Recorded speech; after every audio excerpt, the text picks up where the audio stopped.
හැම හෝම් බය කෙනෙක්ම හෝම් ඕන කෙනෙක් වෙනවනේ.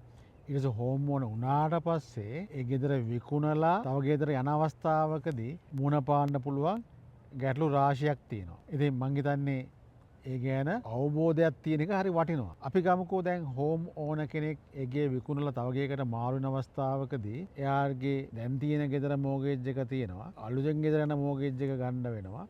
එතකොට ඒක හරියට කෝඩිනේට් නොකරොත් හරියට ප්ලෑන් නොකරොත් දැන් ගෙවල් දෙකක මෝගේජ් එකට ක්වොලිෆයි වෙන්න වෙනවා. එතකොට තමන් ඉන්න ගෙදර කලින් විකුණුවොත් ඊට පස්සේ තමන්ට ආස කරන ගෙයක් හොයාගන්න බැන්නොත් එහෙම එතනත් අපහසුතාවයකට පත් වෙනවා. ඉතින් මේ ඔක්කොම ඇවිල්ලා අපි හිතුවොත් මේක ෆයිනෑන්ෂල් ට්‍රාන්සැක්ෂන් නේ. අපි ඉමෝෂනලි මේ ඩිසිෂන් අරගෙන මේ උනාට ඒ ඔක්කොම ෆයිනෑන්ෂල් ට්‍රාන්සැක්ෂන්. ඉතින් හෝම් ඕන විදිහට එහෙම දෙයක් කරනවා නම් ෆයිනෑන්ෂල් ප්ලෑන් එකක් හදාගෙන මේ නම්බර්ස් ටික දැම්මට පස්සේ තේරෙයි මොනවද කරන්න පුළුවන් මොකද්ද කරන්න පුළුවන් හොඳම දේ කියලා. ඉතින් මං හිතන්නේ හැම හෝම් ඕන කෙනෙක්ම ගේ විකුණන්න හේතු තියෙනවනේ. සමහරවල් ගේ විකුණලා රිටයර් වෙනවා වෙන්න පුළුවන්. සමහරලාවට ඒ ගෙදර විකුණලා අප් සයිස් ඒ කියන්නේ මූවින් අප් සිටුේෂන් එකකට නම් ගේ කර එන්න පුළුවන්. එහෙම නැත්නම්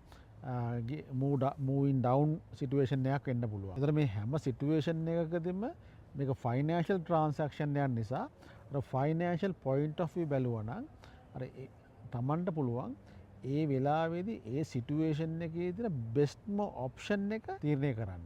ඉතින් මං හිතන්නේ හෝම් සෙලර් කෙනෙක් විදිහට හරි ඉම්පෝටන්ට් ඔක ෆයිනෑන්ෂල් ට්‍රාන්සැක්ෂන් එකක් නිසා ඒ විදිහට ඇනලයිස් කරලා බලන එක. ඉතින් අද ගාමිණීස් හෝම් සෙලර් චැලෙන්ජ් එකේ 6 වෙනි දවසනේ. මේක දවස් 14ක චැලෙන්ජ් එකක්. ඉතින් හෝම් ගේනේ තමන්ගේ තියෙන ලොකුම ඉන්වෙස්ට්මන්ට් එක කැනඩාවේ. ඉතින් මේ ඉන්වෙස්ට්මන්ට් එක තමන් විකුණන එකත් ඒක ලොකු ෆයිනෑන්ෂල් ට්‍රාන්සැක්ෂන් එකක්. ඒ ගන්න එක වගේම හරි ඉම්පෝටන්ට් නේ ගේ විකුණන එකත්. ඉතින් මම හිතන්නේ මේක ෆයිනෑන්ෂල් පොයින්ට් ඔෆ් view බලලා තීරණයක් ගත්තාම තමන්ට තේරෙයි මේ වෙලාවේදී ඒ සිටුේෂන් එකේ තියෙන හොඳම ඔප්ෂන් එක මොකක්ද කියලා. එහෙනම් අපි ආයෙ හෙට හම්බෙමු තවත් වීඩියෝ එකකින්.